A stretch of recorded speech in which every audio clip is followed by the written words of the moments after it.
Hi, this is the continuation of our topic about principle of work and energy.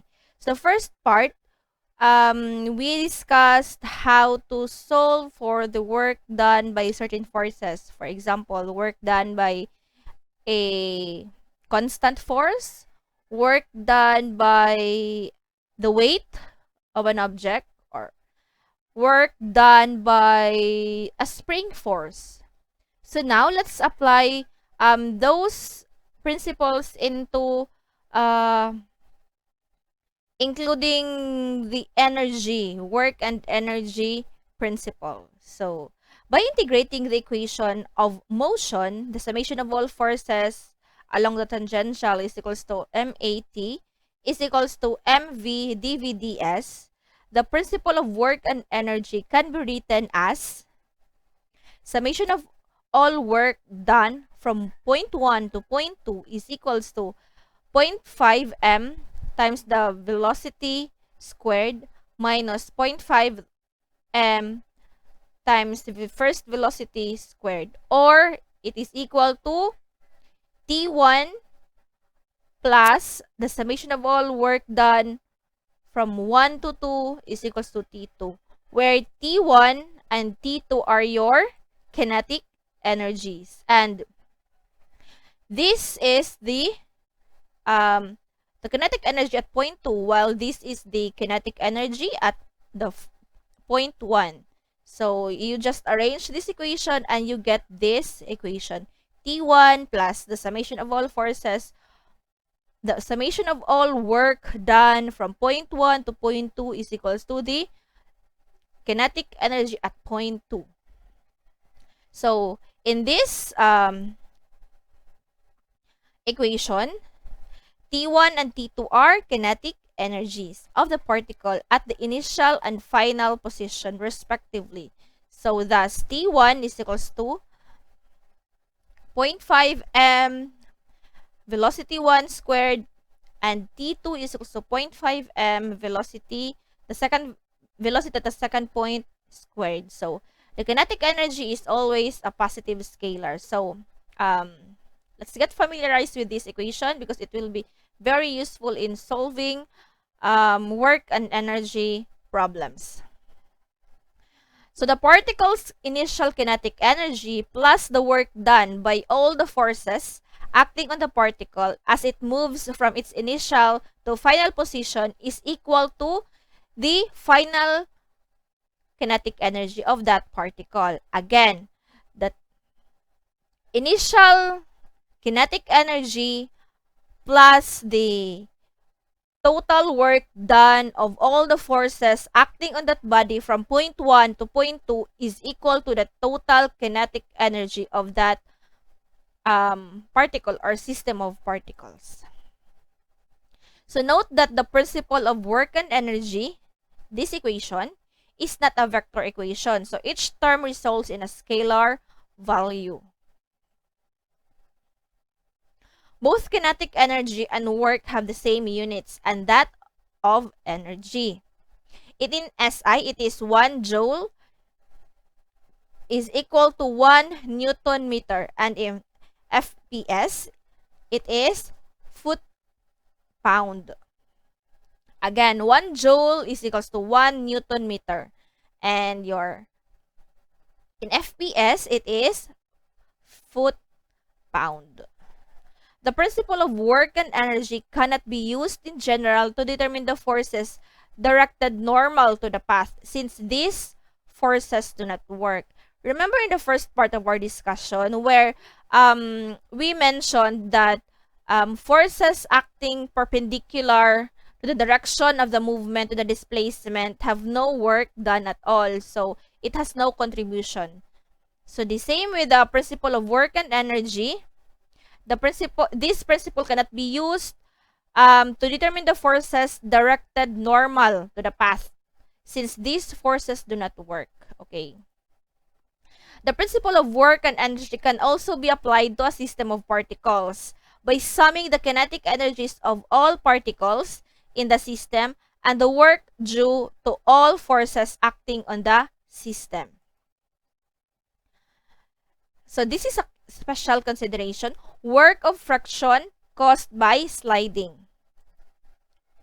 So this is a box. From point 1 to point 2, it has S as its displacement, acted upon by a force P, and the velocity is to the right. So consider the block which is moving over a rough surface. When this it is mentioned in the problem that rough surface, it is sliding through a rough surface, then we will consider friction. And the formula of friction is fun. Friction is always fun. F is equals to mu n. If the applied force P is just balances the resultant frictional force, mu kn. A constant velocity v would be maintained. So, the principle of work and energy would be applied as, this is the kinetic energy of the box, V, plus work done from point 1 to point 2, PS is for the work done by the applied force, P multiplied by the displacement S, minus the work done by the friction. And it is negative because friction resists the motion. So if the motion is going to the right, then the friction is going to the left. It always resists. And F is equals to coefficient of friction, coefficient of kinetic friction, mu then multiplied by n. So F is frictional force is always fun. F is equals to mu n. Multiplied by the displacement, S is equals to the final kinetic energy of this box. And obviously, you can cancel, take note of the same V here because it is constant from point 1 to point here, because the frictional, the P force applied is just balances the resultant frictional force. So basically, P is equals to mu n. So however, we know that from experience that friction generates heat, a form of energy that does not seem to be accounted for in this equation. It can also be shown that the work term mu n multiplied by the displacement S represents both the external work of the frictional force and the internal work that is converted to heat. Example.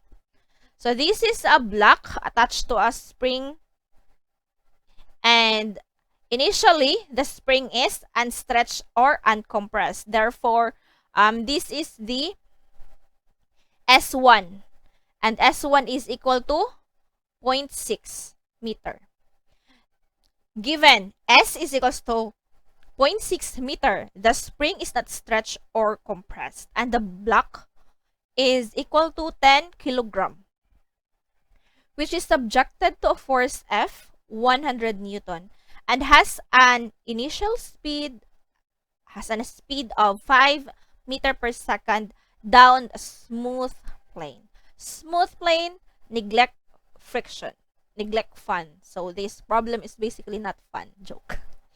So find the distance S when the block stops. So we will find the S2. Since S1 is given, 0.6 m, we will find S2 where the block stops. So our plan will be, since this problem involves forces, weight, applied force F, velocity since it is given, and displacement S. Apply the principle of work energy to determine the S. So between position 1, S is equals to 0.6 meter, and position 2, which is unknown here, from here, S1 up to S2, Note that the normal force N does not work since it is always perpendicular to the displacement. So, if this is our surface and our normal force is perpendicular to the surface, and it does no work at all. So remember our equation, T1 plus summation of work done from 1 to 2 is equal to the final kinetic energy. So there are work done by three different forces. We have the force, applied force F. We have work done by weight, of course, and the work done by a spring. So remember, the formula of the work done by a force is equals to, since our force is here, our S is in that direction and the same direction with our force, then our equation becomes work done by force is equal to Fs. Fs sub 2 minus S sub 1. Work done by force F is equals to F multiplied by S sub 2 minus S sub 1 multiplied by the displacement. We will only use cosine theta if the force is not in line with the our displacement. So this is it. And our first equation, we have S2 as the unknown. Work done by the weight. Work done by the weight, it is applied vertically, so we have to use sine theta of the displacement. So work done by the weight, 10 kilogram multiplied by 9.8, since it is mass, the given is mass, 10 kilograms, so multiplied by 9.81, you get the weight. Then the displacement is the vertical displacement of this weight. So the vertical displacement from point here to point 2. So since it is, the displacement is decreasing from, since point 1 is higher than point 2, therefore it is positive. The work done by the weight is positive and not negative. So you have this equation, work done by the weight is equal to 49.05 S sub 2 minus 0.6. And work done by the spring. Work done by the spring, the formula is 0.5 times K multiplied by S sub 2 minus S sub 1 squared. And you get this equation. So, put everything in this equation. T1 plus summation of all the work done by the forces from point 1 to point 2 is equals to the final kinetic energy. And the final kinetic energy is 0 because we assume that at S2, it stops. So the velocity is 0. The final velocity is 0. So this is the first kinetic energy at point 1. And this is the work done by a force. Then this is the work done by the weight. And this is the work done by the spring force. So simplifying this equation, you get S sub 2 is equals to 2.69 meter. Therefore,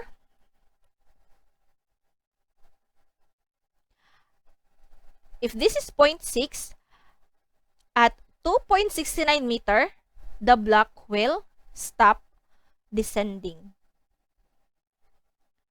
So, questions?